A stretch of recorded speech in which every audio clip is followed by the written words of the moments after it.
Ruben Ostlund, twice winner of the Palme d'Or in Cannes, which is a very happy few club. You are 9, I think. Yeah. And guests in Lucca Film Festival. Thank you for having this interview for the Hollywood Reporter Room. And I'm very curious about your new projects. I've been reading about this new movie called The Entertainment System is Down. What is it about? It takes place on a long-haul flight from London to Sydney, 22-hour long direct flight, and quite soon after takeoff the entertainment system stops working. So we have modern human beings when the iPhones and the iPads are charging out that have to deal with being bored. And so I'm looking at our behavior and maybe how it have changed because of these gadgets where we constantly can distract ourselves, and what happens when we take it away from us. And as usual, I'm inspired of some social psychological experiment that I've heard of. It's one that is called the challenge of the disengaged mind, where they ask people to go into a room and do nothing for up to 15 minutes. And it turned out that people really had a hard time to cope with this. They didn't have the time, and they should sit there in their chair and just think. But people were almost comparing it with torture. So the scientists, they added a feature, and it was that the test persons could, if they wanted to, they could push a button and give themselves an electrical shock. It was not painful, but it was very painful, but not very harmful. Painful. Okay. And then it turns out that 1/3 of all men is pushing that button, and 1/4 of all women are pushing the button. So human being, the absurdity with us is that if we can choose between doing nothing or doing something negative, we actually choose the latter. Yeah. So it's something about in our angst condition. for the void. Fear of the void. Yeah, that's very interesting, and it leads to a disintegration of the relationship with yes, people. The film takes place in 2 parallel levels, you can say. One is what happens with the airplane and the crew and a group of Australian cricket fans that have been watching the Ashes. Which cricket. Is cricket, yeah. That is a famous cricket game in UK. And how the crew is dealing with the passengers that are now very unsatisfied with the fact that they don't have any entertainment. And it will lead to a society collapse, I can say that much. And then we have a couple, a man and a woman, a family. They have a small child. And when the entertainment system is shut down, the man falls asleep with the kid, and like with his mouth open, like this. And the woman, she's bored, and she starts to look at his phone. And like, okay, she's taking the phone and trying to unlock it, but turns out that she doesn't know the code. Okay. So then she tries to unlock it with Face ID. But the problem is that he has his mouth to open, so she have to close the mouth, and then she manages to do it. And when she had been looking around in the phone a while, she realizes her husband has an affair. So they are going to deal with this and 22-hour flight in the sea of these other passengers, like the 300 passengers around them. And you sit next to people this close, and then having that kind of conflict. It's a nightmare setup, of course. So You're fascinated by the collapse of the society in a way. Yeah, maybe I am. I think that, well, it's fun now when we are in Rome and we're talking about give them the gladiator games and bread, and then we will keep the people satisfied. So the idea in itself with an airplane and one of the few places where at least I don't connect myself to the internet, it started these kind of thoughts. And I'm pretty sure that if you take away entertainment, the divorce rate would go up in society. So I like setups that in some way is creating a turning point and are flipping the coin. Okay. And talking about society, there's something very important happening in a close time, which is the US elections. So I wonder if you're thinking about it, what are your fears, what are your hopes about these I think elections? It's interesting that we think and talk, and media expose so much about the US elections. So it's almost more about the US elections than the Swedish politics in Sweden. So I don't want to bring more oxygen to that discussion, I think. But everyone is bringing it. Yeah, exactly. Everybody is doing it. Oh, I don't know. I think it's sad to see how the political debate have become so focused on conflict and so little about how to try to improve the society. Mm-hmm. And is there one candidate you like more? Yes, I would say Kamala Harris. Yeah, that sounds reasonable. And about Sweden, do you feel that your neighbor Putin, I'm thinking, how do you feel this presence not so far away from? You know, Sweden have always had like the fear of the Russians in some way, and I think it comes from the history, of course, that also like that Finland have had conflicts with Russia, and so there's something about that is like almost like a constant fear. I can say myself that I have not had that kind of anxiety about that there should be a threat from Russia towards the Scandinavian countries. And something happened very drastically in the Swedish society when after the invasion in Ukraine, because all of a sudden, without doing an election about it, we joined NATO. So, and before Sweden had been a neutral country, and I was definitely a supporter of that. I think that it was bad that we joined NATO, and it happened very, very quickly. So, of course, it have influenced the state of the nation. Sure. And talking about cinema, we are in Italy, and you mentioned among your favorite directors Paolo Sorrentino sometimes. Yes. Which is your relationship with other Italian directors? I don't know, Moretti, among yes, the new ones, or Nanni Moretti. Now I don't remember the title of his last film, but it was very nice Sol to dell'Avvenire. I think he's born in the 50s, right? Nanni. Yeah. Okay, because I could tell he's very similar to my mom, and my mom's political. Who's a communist? View. He's a communist. Yeah, she's still a communist, and I felt that there were an even more mature way of being a communist in Italy, and Nanni Moretti is representing that for me than the Swedish ones, because they were dealing with the influence from Soviet Union quite early, and it took a long time before the left wings and the communists in Sweden were doing that. They still have not done it, many of them.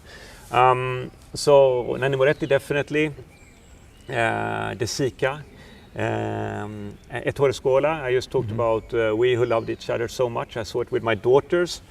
My daughters loved it. They are 22 years old, and they are starting film school now. And she loves Ettore Scola. And they loved that Ettore Scola movie, and that playful way of and genius idea that someone is jumping off a trampoline, and then you're freezing the image, and then the whole film is taking place, and then he dives into the pool. Yeah. Like something that someone that is free as a filmmaker can do, and that I admire. It was. It's C'eravamo tanto amati, the Ettore Scola movies. Have you heard about Marco Ferreri as well? Who's yes, I sort had, of and people are surrealist. talking to me about him, but you have to mention some titles if I should remember if I've seen any of his films. La Donna Scimmia, La Peregina, don't La know the Grand English Bouffe. title. La Grand Yeah, Bouffe. of course. Yeah.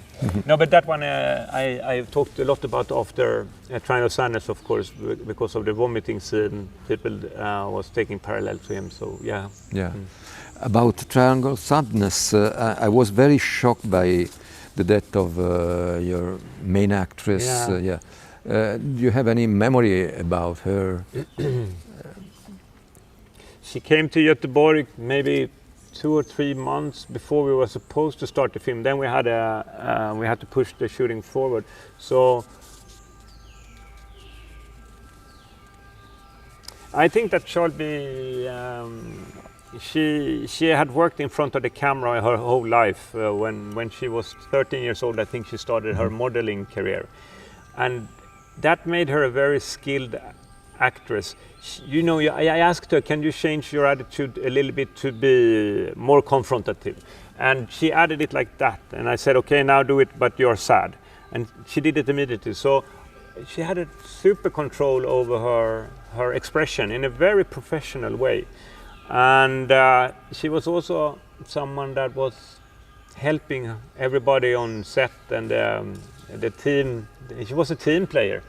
It's hard when you are in production because you get to know each other and you are almost like a family. And we were looking forward so much to share this journey with the Triangle of Sadness together with her. She was so happy about the film, and it was also maybe a step in a direction for her that she had been looking forward to.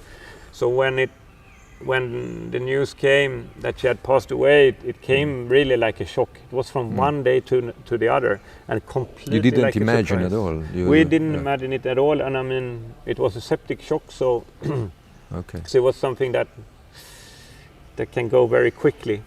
So it was a very, very sad experience, yeah. I can guess. About your next movie, is it already in post-production or? No, we're going to start shooting in January. Okay. So right now we're building an airplane. We have bought a Boeing 747. You built an airplane? Yeah, we actually, okay. We're looking at the airplane movies that have been basically all of them. And we felt a little bit, that very often they are solving the images by putting the characters in the corner of the airplane and leaving out almost everything else. And I, together with the photographer and the set designer, we decided, okay, what if the plane is full? It should be completely full. And this couple that is dealing with this this drama, they are sitting in the middle of the seats. So every dialogue scene we're doing, maybe we have like 300 extras that is doing nothing. Okay. And so to use that setting in that way, like it really what it is to fly. So we decided quite early that we have to build the whole airplane. I wanted to be able to go with the characters from the cockpit even and all the way to the back of the plane. So we bought a grounded 747 Boeing. And we cut it into pieces and we transported it to the studio, and we are now building it in the studio. No. Yeah. So it will be a big budget movie in a way. Yeah, it was way more expensive than I thought to do that. So yeah. And you have any idea for the cast? Yes, we're going to work with Daniel Brühl, the German actor, is the male lead, and Kirsten Dunst is the female lead, and Keanu Reeves is going to play a part in it. Vincent Lindon, Joel Edgerton, Samantha Morton, Nicholas Brown. It's a fantastic group of players. I have said before, that when we are building a cast, it's so fun to just put their faces up on a sheet and then, okay, what happens if we add this? It should be like a palette, a colorful palette. So some actors give energy, like because they are energetic, and others give it maybe because they are able to play a very strong suspense. And so I'm very happy about that ensemble. Daniel Brühl and Kirsten Dunst are the couple, yes. The main couple. That's great. And lastly, I think you represent the falling down to pieces of capitalist society in Triangle of Sadness. So would you define today as socialist yourself? Or? Yes, I think so. I mean, I think I'm pro mixed economy. I think that the state and together we have to own certain things. I think it's absurd if you look at, for example, how hard it is for young people to get some place to stay. So, like real estate and just housing and stuff like that, it creates a market that is very unhealthy, and people are not having a quality life if that is such a big factor of stress, I think. And the same thing goes for banks, and the same thing goes for hospitals, the same thing goes for schools. And then I think that the free market and market economy is great in maybe in other areas. But it have been the opposite way. We have let the free market and capitalism go mayhem with all our basic needs and instincts, like like with food, with sexuality and everything that we need to survive. So maybe we should regulate a little bit what areas we should use free market economy. And would you say America transported this economy through movies and TV shows as well? Well, I think that one thing, like if you are a Swede, it's interesting because we have always had a big influence of US culture or Anglo-Saxon culture. And when I was a kid, we watched Beverly Hills. Yeah. And that was like really one of the common culture events that my generation took part of. And Sweden had, when I was brought up in the 70s and the 80s, we had a strong trust in the state. And I would say that we were less individualistic than we are today. And my feeling today is that we have lost quite much of the trust in the state. People are not as willing to pay tax. We're criticizing these things more.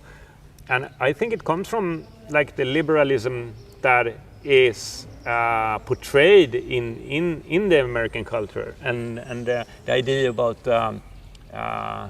the individual that we are putting the blame on, and the free will, etc. Where if you compare it with the European tradition of putting things into a context and shining the light on the context. So I think it have had a strong impact on us. Yeah, in an old film by Wim Wenders, they say the Americans colonized our subconscious. Okay. Oh, that is a great quote, actually, because that's exactly what have happened. And I would say in Sweden we have been very naive. It's almost that politicians in Sweden, they don't really are looking at culture as a part of the body, the society body. And yesterday we were in Turin, and I was sitting with a dinner and I had a politician from Forza Italia, and are they called Forza Italia? No? Yeah. And left-wing politician, and we were sitting and talking about movies and culture together in very fun, heated discussion. And it's sad that wouldn't happen in Sweden, and therefore I also think that we have been less protective over our own culture, about the Swedish language, and we have a huge influence on the Anglo-Saxon culture over us. Yeah, that's true. Lastly, your thoughts about Lucca and Lucca Film Festival. First of all, it's a beautiful, beautiful city, and I love walking, so I'm going to go for a long walk. And then I don't know that much about the audience yet, but I guess I will get to know them when I'm having the masterclass. So I'm curious to see that. So my first impression is very positive. So I thank you so much. Thank you. Ruben Ostlund, the Hollywood reporter, Rome, Giovanni Bogani. Thank you so much. Thank you. Thank you.